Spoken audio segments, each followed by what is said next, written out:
AD 304 ഈജിപ്തിലെ അസ്യൂട്ടിലാണ് വിശുദ്ധ John ജനിച്ചത്. വിശുദ്ധന് 25 വയസ്സായപ്പോൾ അദ്ദേഹം സമീപ പ്രദേശത്തുള്ള ഒരു പർവ്വതത്തിലെ ആശ്രമത്തിൽ സന്യാസിയായി മാറി. വിശുദ്ധന്റെ എളിമയെ പരീക്ഷിക്കുവാനായി അവിടുത്തെ പ്രായമായ സന്യാസി പലപ്പോഴും ഉണങ്ങിയ ചുള്ളിക്കമ്പിന് ദിവസം തോറും വെള്ളമൊഴിക്കുക തുടങ്ങിയ ബുദ്ധിശൂന്യമായ പ്രവർത്തികൾ ചെയ്യുവാൻ വിശുദ്ധനോട് ആവശ്യപ്പെട്ടിരുന്നു.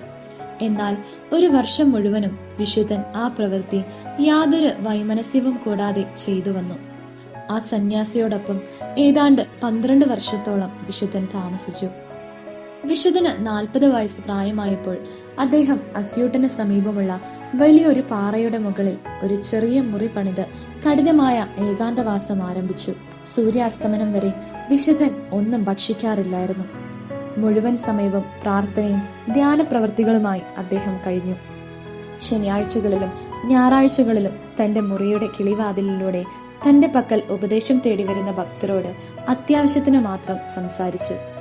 വിശുദ്ധന്റെ ശിഷ്യന്മാർ അദ്ദേഹത്തിന്റെ മുറിക്ക് സമീപം ഒരു ശുശ്രൂഷാലയം സ്ഥാപിക്കുകയും അവിടെ വരുന്നവരെ ശുശ്രൂഷിക്കുകയും ചെയ്തു വന്നു.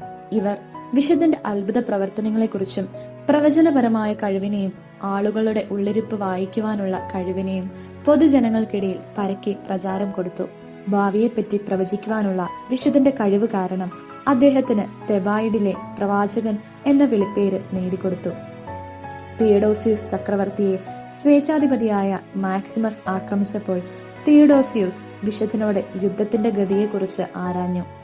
ആ യുദ്ധത്തിൽ യാതൊരുവിധ രക്തച്ചൊരിച്ചിലും കൂടാതെ തന്നെ തിയഡോസിയൂസ് വിജയിക്കുമെന്ന് വിശുദ്ധൻ പ്രവചിക്കുകയും അപ്രകാരം സംഭവിക്കുകയും ചെയ്തു. അതുപോലെ തന്നെ 392 ഇയൂജെനിയൂസിനെതിരായി താൻ സൈനിക നീക്കം നടത്തിയാൽ അത് വിജയിക്കുമോ അതോ ഇയൂജെനിയൂസിന്റെ ആക്രമണത്തിനായി കാത്തിരിക്കണമോ എന്ന് ഒരിക്കൽ തിയഡോസിയൂസ് വിശുദ്ധനോട് ആരാഞ്ഞു.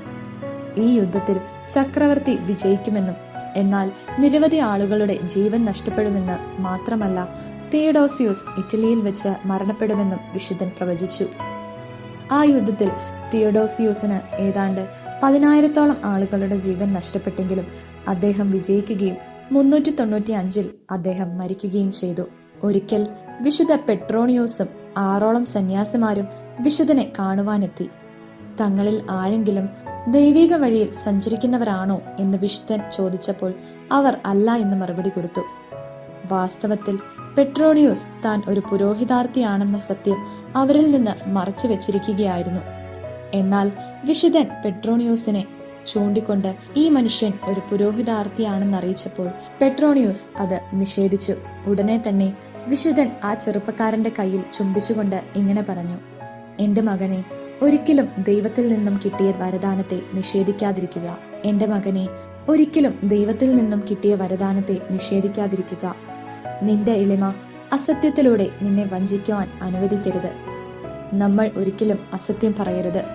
കാരണം അസത്യമായതൊന്നും ദൈവത്തിൽ നിന്നും വരുന്നതല്ല. കൂടാതെ അതിലൊരു സന്യാസിയുടെ അസുഖം സൗഖ്യപ്പെടുത്തുകയും ചെയ്തു. അഹംഭാവത്തെയും പൊങ്ങച്ചത്തെയും കുറിച്ച് വിശുദ്ധൻ അവർക്ക് പലവിധ ഉപദേശങ്ങൾ നൽകുകയും തങ്ങളുടെ ഹൃദയങ്ങളിൽ നിന്നും അവയെ ഒഴിവാക്കുവാൻ ആവശ്യപ്പെടുകയും ചെയ്തു. ഇതിനായി നിരവധി സന്യാസിമാരുടെ ഉദാഹരണങ്ങൾ വിശുദ്ധൻ അവർക്ക് നൽകി. 3 ദിവസത്തോളം വിശുദ്ധനോടൊപ്പം കഴിഞ്ഞതിനു ശേഷം അവർ യാത്ര പുറപ്പെടുവാൻ തുടങ്ങിയപ്പോൾ വിശുദ്ധൻ തന്റെ അനുഗ്രഹങ്ങൾ അവർക്ക് നൽകിക്കൊണ്ട് ഇയൂജെനിയൂസിനു മേൽ തിയഡോസിയൂസ് ചക്രവർത്തിയുടെ വിജയവാർത്തയും അദ്ദേഹത്തിന്റെ സ്വാഭാവിക മരണത്തെക്കുറിച്ച് പ്രവചിക്കുകയും ചെയ്തു. കുറച്ചു ദിവസങ്ങൾക്ക് ശേഷം വിശുദ്ധ ജോൺ മരണപ്പെട്ട വിവരം ആ സന്യാസിമാർ മനസ്സിലാക്കി.